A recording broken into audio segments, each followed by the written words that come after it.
உங்களுக்கு சனி வந்து ஃபாதர். உங்களுக்கு என்ன கவலை? சோதிக்கிற மாதிரி ஒரு ட்ராமா பண்ணுவார், ஆனால் உங்களை ஒன்றும் பண்ண மாட்டார். உங்களுக்கு விபரீத ராஜயோகம் உண்டாகிறது. சனி பகவான் 2இல் அமர்ந்து கொண்டு தனத்தை தருகிறார். தனமும் லாபமும் சேர்ந்து பணவரவு கொட்டு கொட்டுன்னு கொட்ட போகுது. 1இல் இருக்கும் சனி 7ஐ பார்த்து கேந்திர பலம் பெற்று ஃபாரின் போக போறீங்க, உலக புகழ் பெற போறீங்க. உங்களை டிஸ்ட்ராக்ட் பண்ணக்கூடிய தவறான போதை பழக்கங்களுக்கு இட்டு செல்வார், அதுவும் சனிதான். உலக புகழ் வாய்ந்த ஸ்ரீமடத்தில் தினசரி நடைபெறுகின்ற விஷ்ணு மாய யாகங்களில் கலந்து கொள்ளுங்கள். உங்கள் ராசிக்கேற்ற ஹோமங்கள் செய்து தருகிறோம். தொடர்புக்கு ஸ்கிரீனில் காணும் எண்ணை தொடர்பு கொள்ளவும். உலகெங்கிலும் இருக்கும் ஆன்மீக கிளிட்ஸ் நேயர்கள் அனைவருக்கும் வணக்கம். நான் உங்கள் ராம்ஜி. இந்த வருடம் பொதுவாகவே யாருக்கும் சனி பயிற்சியால எந்த பிரச்சனையும் இல்லை என்பதை மட்டும் மனதில் கொண்டு ஒவ்வொரு ராசிக்கும் நான் என்ன சொல்ல போறேங்கிறத சந்தோஷத்தோட இன்முகத்தோட கேளுங்க. இந்த பதிவு உங்களுக்கான ஒரு அருமருந்தாக இருக்கும் என்பதில் எல்லளவும் மாற்றமில்லை. மகர ராசிக்காரர்களுக்கெல்லாம் என் மனதிற்கு மிகவும் இனிய மகர ராசிக்காரர்கள், நீங்கள்லாம் யார் சார்? யாரா அந்த பையன்?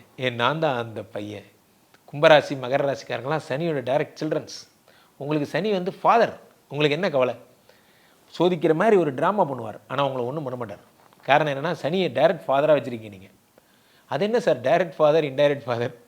ஃபாதர் மாதிரி எங்களுக்கெல்லாம், நான் உங்களுக்கு அப்பா மாதிரி பார்த்துக்கிறேன், அது வேற. உண்மையிலேயே அப்பா அவர் தான். ஏன்னா மகரத்துக்கு சனிதான் ராசியாதிபதி. இப்போது மகர ராசிக்காரங்களுக்கு மறைக்கப்பட்ட விஷயங்கள் என்ன, நம்ம அதை பற்றி தான் பேசிகிட்டு இருக்கோம் இல்லையா? ஓகே, நான் சொல்கிறேன் பாருங்க. மகர ராசிக்காரருக்கு சனி பயிற்சியால் நம்ம என்ன சொல்கிறோம்? 3ஆம் இடத்தை சனி பார்க்கிறார். 3ஆம் இடம் என்பது முயற்சி. 3இலே மறைந்து விடுகிறார். முயற்சியை மட்டும் தருவார். தானே பேசிகிட்டு இருக்கோம், ரைட்? 3 இப்போ நான் சொல்கிறேன் பாருங்க. நான் ஃபஸ்ட்டு அவங்களுக்கு சொன்னது தான், துலாத்துக்கு சொன்னது தான். எந்த ஒரு ராசியாக இருந்தாலும் அந்த ராசிநாதனுக்கு 3, 6, 8, 12 ஸ்தானங்களோடு கனெக்ஷன் வந்தால், அதாவது 3 கூடையவன் 6 கூடையவனோட, 6 கூடையவன் 8 கூடையவனோட, 8 கூடையவன் 12 கூடையனோட சம்பந்தம் வந்தால் அவர்கள் வெகு புகழ் அடைவார்கள். Point number 1. பாயிண்ட் நம்பர் 2 என்ன அப்படின்னா, உங்களுக்கு இந்த இது இருக்கு பாருங்க, கேந்திர பலம். எந்த ஒரு கிரகமும் 1, 4, 7, 10 வாங்கினால் அவர்களுக்கும் தோஷம் இல்லை. 3, 9, 11 வாங்கினால் திரிகோணப்படி தோஷம் இல்லை என்பதால் மகரத்திற்கு திரிகோணம் பலம் பெறுகிறார் சனி பகவான். அது குருவினுடைய வீடு என்பதால் தோஷம் இல்லை. அப்படிப்பட்ட சனி பகவான் 10ஆம் பார்வையாக 12ஆம் இடத்தோட ஜாயிண்ட் ஆயிட்டார். அண்டர்ஸ்டாண்ட்? புரியலன்னா ஓரளவுக்கு புரிஞ்சுக்க ட்ரை பண்ணுங்க. 3ஆம் இடத்திலிருந்து 12ஆம் இடத்தோட ஜாயிண்ட் ஆன ஒரு பாயிண்ட்னால உங்களுக்கு விபரீத ராஜயோகம் உண்டாகிறது. 3ஆம் இடத்தில் இருக்கின்ற சனி 3, 4, 5ஐ பார்ப்பதால் யோகாதிபதியை பார்த்துடுறார், குழந்தை கொடுக்க போறார். 3இல் இருக்கும் சனி 7ஆம் பார்வையாக 9 பார்ப்பார். சொல்ல மறந்த கதை என்ன? எப்படி மேசராசிக்காரங்களுக்கு ஒரு பாயிண்ட் சொல்ல மறந்த கதை, சனி 9 பார்த்தா அப்பா இனிமேல் ஜாக்கிரதையாக பார்த்துக்கணும்னு சொன்னேன். மகர ராசிக்காரர்களுக்கு சொல்கிறேன், அப்பாவை ஜாக்கிரதையாக பார்த்துக்கோங்க. சனிக்கும் அப்பாவுக்கும் பிடிக்காது. சனிங்கிற பிதாங்கிற ஸ்தானமே பிடிக்காது சனிக்கு. நீங்கள் அப்பாவை கண்ணின் மணி போல் பார்த்துக்கணும். மேஷம் மகரம்லாம் அப்பாவுக்கு உடம்பு சரினா உடனே கொண்டு போய் ஹாஸ்பிட்டல் அட்மிட் பண்ணிடணும். ரொம்ப பத்திரமா பார்த்துக்கணும். நீங்கள் சனியுடைய ரொம்ப க்ளோஸ் ஃப்ரெண்ட்ஸ். ஏன்னா உங்களுக்கு ஜென்ம சனி இருந்தார் சனி. உங்களுக்கு எல்லாரும் சொல்கிறாங்க சனி பாத சனியாக வருகிறார். பாத சனினா என்ன? நிறைய ட்ராவல் பண்ண வைப்பார். சில பேர் ஒருபடி மேலே போய் பரதேசம் போக வைப்பார். நம்ம கற்பனைலாம் எப்படி இருக்குது பார்த்தீங்களா? பாத சனின்னு மட்டும்தான் சொன்னாங்க. நம்ம ஒரு கோயிலுக்கு போனால் கூட சடாரி தான், நமக்கு அந்த பாதத்தை தான் தலைமையில் வச்சு வணங்குறோம். பாதம்ங்கிறது திருப்பாதம் தான் நம்ம தொடரும். திருப்பாதம் சரணம். 2ஆம் இடத்திற்கு வருவது என்பது தனஸ்தானத்திற்கு வரும் சனி. சனி கொடுத்தால் எவர் தடுப்பார்? சனி 2ஆம் வீட்டிற்கு வந்து விட்டார். இதில் நீங்கள் சொல்ல மறந்த கதை என்ன? சொல்ல மறந்த கதை, 2இல் இருக்கின்ற சனி குரு 2க்கு அதிபதியாகப்பட்ட குரு பகவான் 5இலே யோகஸ்தானத்தில் அமர்ந்திருக்கும் இந்த நேரத்திலே சனி பகவான் 2இல் அமர்ந்து கொண்டு தனத்தை தருகிறார். அண்டர்ஸ்டாண்ட்? தனத்தை தருகிறார். ஓகே, இந்த சனி நான் ஃபர்ஸ்ட் சொன்னேன் சுபர்கள். 2ஆம் இடத்தினுடைய தனாதிபதி எதோட கனெக்ட் ஆகிறார்? 4ஆம் இடத்தை பார்ப்பதோடு இல்லாமல் 11ஆம் இடமாகப்பட்ட லாபாதிபதியோடு கனெக்ட் ஆகிறார். தனஸ்தானத்தை தரக்கூடியவர், லாபஸ்தானத்தை தரக்கூடிய குருவினுடைய வீட்டை 10ஆம் பார்வையாக பார்த்து கனெக்ட் ஆகிறார். அதனால தனமும் லாபமும் சேர்ந்து பணவரவு கொட்டு கொட்டுன்னு கொட்ட போகுது. எப்பயுமே ஒன்று புரிஞ்சுக்கோங்க, குருவோட வீட்டுக்கு சனி போயிட்டார். இந்த 2.5 வருஷம் உங்களுக்கு லீவு. உண்மையிலேயே கும்பராசிக்காரங்க பெருசாக பாதித்த மாதிரி சீனை போடுறீங்க, ஆனால் அதெல்லாம் உண்மை கிடையாது. ஏன்னா முதல் 2.5 வருஷமும் உங்களை சனி உங்கள் சொந்த ஓன் ஃபாதர் வீடு. அடி விழலைன்னு நான் சொல்ல மாட்டேன், மற்றவங்களுக்கு உளுந்த மாதிரி விழலை, கடகராசிக்காரங்க அளவுக்குலாம் விழலை. 2.5 வருஷம் அது உங்களோட ஃபாதர் வீடு. அடுத்த 2.5 வருஷம் இதுவும் உங்களோட வீடு, கும்பத்தில் சனியோட ஜென்ம வீடு. அடுத்த 2.5 வருஷம் சனிக்கு தோஷமே இல்லை. இதில் சூப்பர் டமாக்கா யாருன்னா மேஷராசிக்காரங்க தான். முதல் 2.5 வருஷமும் தோஷம் கிடையாது, அடுத்த 2 வருஷம் சனி லீவு மேஷத்தில், அடுத்த 2.5 வருஷம் போகும்போது அள்ளி கொடுக்குறாரு. அந்த மாதிரி கும்பத்துக்கு இப்போ அடுத்த 2.5 வருஷம் சனி இருக்கிற மாதிரியே கிடையாது. அடுத்த 2.5 வருஷம் சனி மேஷத்தில் மறைஞ்சிடுறாரு. ஆக கும்பராசிக்காரர்களுக்கு 5 வருஷம் இனி நீங்கள் எதை பற்றியுமே கவலைப்பட தேவையில்லை. நாளைக்கு ஒரு பொழுதை தாண்டணும். இன்றை தொட்டு நாளைக்குள்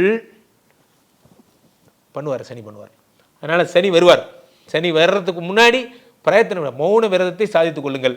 சனி வந்ததுக்கப்புறம் பேசலாம். குருவும் வந்துட்டோம் மே 15, நீங்கள் தெம்பாயிடுவீங்க. அது வரைக்கும் ரொம்ப ஜாக்கிரதையாக இருக்கும். மீனராசிக்காரர்கள் ஊரே சொல்லுது மீனராசிக்காரங்களுக்கு ஜென்மசனி, அவ்வளோதான் உடம்புல வந்துட்டார், ஜென்மசனி பாடாப்படுத்த போது உங்களை வந்து இப்படி ஆக்கும் அப்படி ஆக்கும் எல்லாம் சொல்கிறாங்க. உண்மையில் சொல்ல போனால் மீனராசிக்காரங்களுக்கும் சனி ரொம்ப கிஃப்டட்.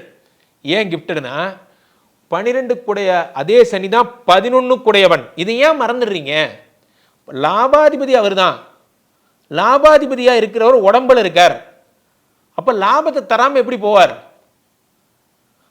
ரெண்டாவது, குரு தன்னுடைய சொந்த வீடாகப்பட்ட குருவினுடைய வீட்டிற்கு சனி வருகிறார். குரு வீட்டில் யார் வந்தாலும் தோஷம் கிடையாது. குருவை பார்த்தவர்களுக்கு எந்த தோஷமும் கிடையாது. இது குருவுக்கு இன்னும் 100 கிரகத்தை உணர்ந்து போடுங்க, அத்தனை பேரும் மங்களகரமாக மாறிடுவாங்க. ஏன்னா அது குருவோட வீடு. குரு வீட்டுக்குள்ள சனி வரார். இப்போ வாங்க ஜோதிட சாஸ்திரம். எந்த ஒரு கிரகமும் லக்னகேந்திர வலிமை பெறுகிறது. ஒன்றில் இருக்கும் சனி 7ஐ பார்த்து கேந்திர பலம் பெற்று ஃபாரின் போறீங்க. ஒரே தூக்கி ஃபாரின்ல வச்சிருவார். ஒன்று. ரெண்டாவது விஷயம், 10ஐயோட சம்பந்தப்பட்டா பெரும்புகழ் அடைவாங்கன்னு ஒரு சீக்ரெட் சொன்னேன். மீனத்தில் இருக்கின்ற சனி 10ஐ பார்க்கறதுனால உலக புகழ் பெற போறீங்க. இதெல்லாம் உங்களுக்கு சொல்லப்பட்ட நல்ல பாயிண்ட்ஸ். சொல்ல சொல்ல இனிக்குதடா, சொல்ல சொல்ல ஜாலியாக தான் இருக்கும். ஏன்னா மகர கும்பம் மீனம் எல்லாமே ஜாலியாக தானே சொன்னேன். ஜாலியாக சொல்லும் போது ஜாலியாக இருக்கும். ஆனால் ஜென்ம சனிங்கிறதுனால அவ்வளோ சீக்கிரம்லாம் விட்டுட்டு போக மாட்டார். அவருக்குன்னு ஒரு வேல்யூ இருக்குது. அதனால் சனி வந்து உடம்புல உட்காந்து ஒரு காட்டு காட்டிட்டு தப்பு பண்ணாத வரைக்கும் சனியோட பார்வையில் எதுவும் உங்களை ஒன்றும் பண்ண மாட்டார். லைட்டாக கொஞ்சம் அப்படின்னு யோசிச்சிங்கன்னா ஸ்ட்ரெயிட்டாக கொண்டு போய் படுக்க வச்சுருவார். அவ்வளோதான். லைட்டாக கொஞ்சம் கூட யோசிக்கக்கூடாது. உங்களை டிஸ்ட்ராக்ட் பண்ணக்கூடிய தவறான போதை பழக்கங்களுக்கு இட்டு செல்வார். அதுவும் சனி தான். சனி உடம்புல உட்காரும் பொழுது கெட்ட எண்ணங்களை கொடுப்பார். சும்மா தான் நடக்கும், எடுத்து குடிக்கலாம், குடிங்க, போய் நீங்களே போய் படுத்துக்கிங்க.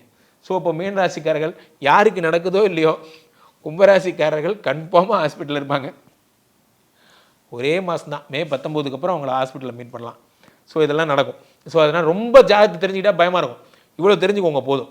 ஸோ ராசியில் இருக்கக்கூடிய சனி பகவான் பெரும்புகழை தருவார். கீழே போயிட்டு இந்த 2 நம்பரை கூப்பிடுங்க, உங்களுடைய சொந்த ஜாதகத்தை பார்த்து கொள்ளுங்கள்.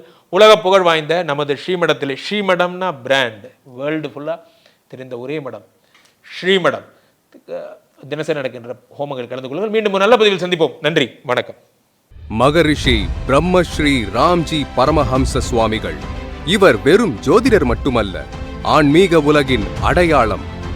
தன் வாழ்நாளின் ஒவ்வொரு நிமிடத்தையும் இறை பணிக்கும் இல்லாதவர்களுக்கும் செலவு செய்பவர். உலக நன்மைக்காக ஸ்ரீமடம் என்ற ஒன்றை துவங்கி அதில் தினமும் வேள்விகளும் அன்னதானமும் செய்பவர். தாந்திரீக உலகின் சக்கரவர்த்தி.